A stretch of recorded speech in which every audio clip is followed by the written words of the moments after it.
Hello there folks, my name is Spoonks and welcome back to an episode of Box Office Chat. This is the show where I break down the top 5 domestic box office results, see where each movie landed, and see how well each movie did. So let's get started. Number 5 was Billie Eilish Hit Me Hard and Soft, opening with $7 million this weekend domestically and $19 million worldwide. I thought this movie would do a bit better. You know, Billie Eilish is an icon. She has a lot of fans, and obviously the 3D and James Cameron's involvement probably would have benefited this. I thought that would bring some more interest with this movie, but clearly that just wasn't the case. Many people, I guess, just assumed that this was just another concert movie like Taylor Swift and Beyonce before it, and it just didn't really bring anyone outside of the diehard Billie Eilish fans, which is a shame because it definitely seemed like this was supposed to reinvent the wheel for concert movies. Again, James Cameron was hyping the 3D, Billie Eilish was promoting this a lot, but it just didn't really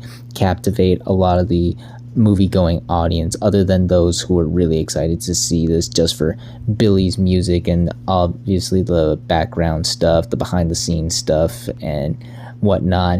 It isn't going to be a total money loser because it is a concert film. It only cost $20 million to make. It's already made a majority of that back worldwide. Surprisingly, this had a much stronger international appeal, which I find is interesting. So there's that. It's not going to be a total money loser or anything, but the thing about these concert movies, again, they're really, really front loaded. They tend to quote unquote crush their first weekend and then plummet in their second weekend. So I can't imagine this movie having strong staying power and whatnot. So nothing too much to write home about with this opening, really. Number 4 was The Sheep Detectives, opening with $15 million this weekend domestically and $27 million worldwide. This is the 4th biggest opening for a family film this year. It topped Animal Farm, but still sits behind Goat, Hoppers, and the Super Mario Galaxy movie.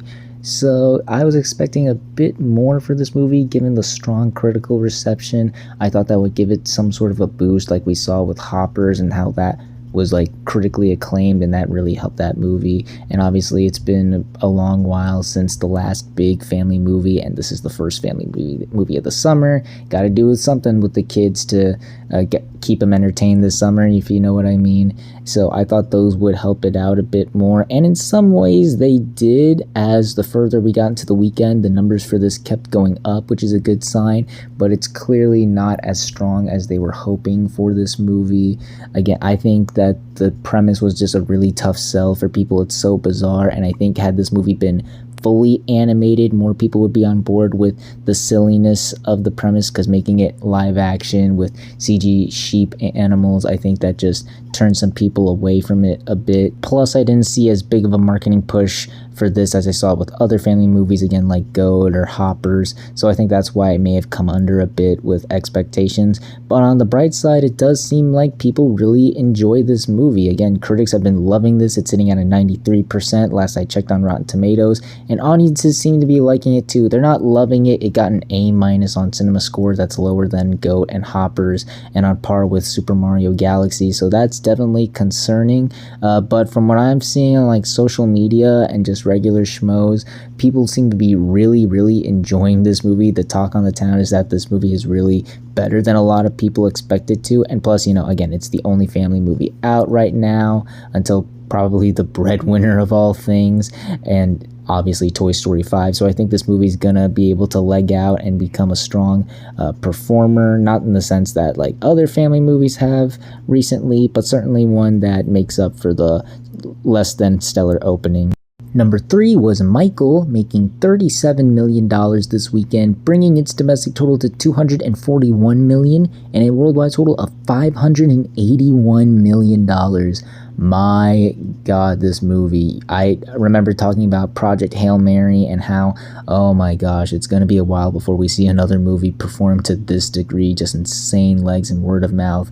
And I briefly mentioned this last weekend, but I think it stands much firmer and true here with how Project Hail Mary pretty much passed the torch to Michael in terms of having strong legs and performing unlike anything we've seen before. Because my goodness, this movie continues to just hold incredibly well. Just a 30% drop in its third weekend. Keep in mind it had to compete against 3 other movies this weekend, and we're pretty much deep into the summer movie season, and the movie's still putting up these strong numbers. That is exceptional. It's for sure going to crack 300 million domestically. It's on its way to 600 million worldwide. Oh my gosh. Some people are saying $1 billion is on the table. I have my reservations. Again, a lot of movies coming this summer, so gonna be interesting to see where this movie is at further down the road. But if this is anything to go off of, this movie's going to stick around till probably early June. Again, this movie has just really resonated with a lot of people. It's connected with a lot of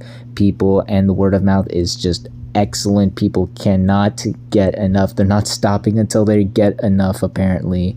And yeah, again, the movie is just crushing it, so much so that it's been reported that the movie will be regaining its IMAX screens this weekend after losing it to the competition. It'll be regaining those back, so that is clearly saying something. So yeah, again, I don't know what else to say, but Michael, man, that it's just unstoppable right now. Number 2 was, funny enough, Mortal Kombat 2, opening with $38 million this weekend domestically and $60 million worldwide. Compared to the first film, it beats that film's opening by $15 million, and it is the second biggest opening of the summer, topping The Sheep Detectives, Billie Eilish Hit Me Hard and Soft, and Hokum, but still sitting behind The Devil Wears Prada 2.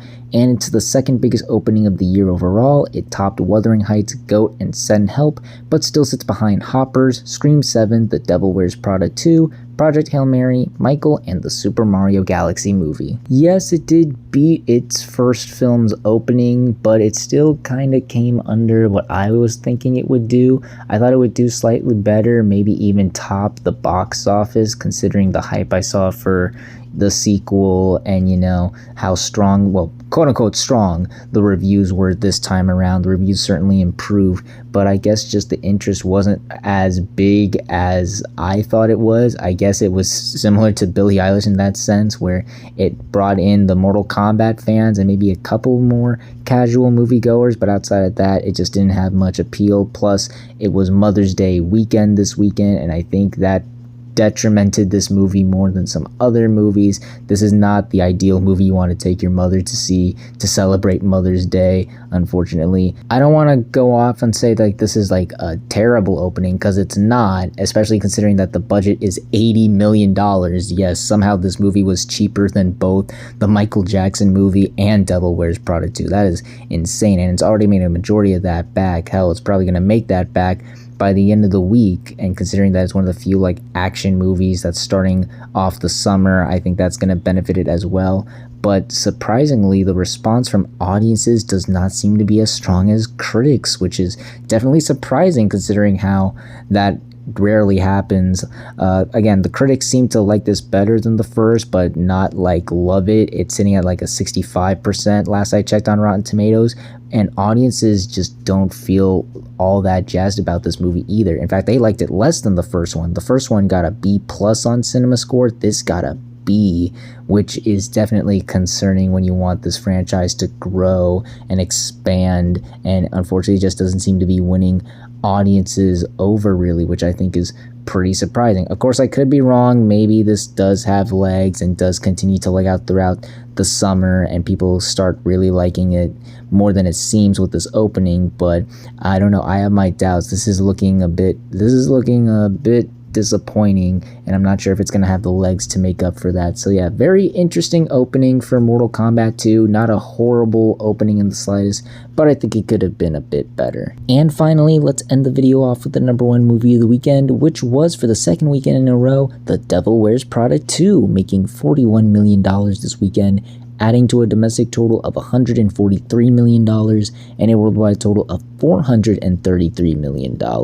So this movie had a pretty solid hold. It was actually nearly identical to Michael's second weekend drop-off, 46% hold. That's pretty impressive. I saw some concerns about the A- CinemaScore. Some people were feeling like, it's better than the first one, but maybe this might not just be fully clicking with audiences, but that doesn't seem to be the case. The movie held really well. Again, I've been seeing a lot of people praise it as a worthy follow-up to the first one, and obviously Mother's Day this weekend, this was the ideal movie to see with your mom, and it continues to just really exceed expectations. It's about to surpass the first film's domestic run. It's already surpassed it worldwide. This movie is a juggernaut internationally. It's definitely cracking 500 million globally. Hell, for all we know, it might get to 700 million at the end of its theatrical run, which is actually kind of insane. I know Devil Wears Prada is iconic, but to see this movie reaching these heights is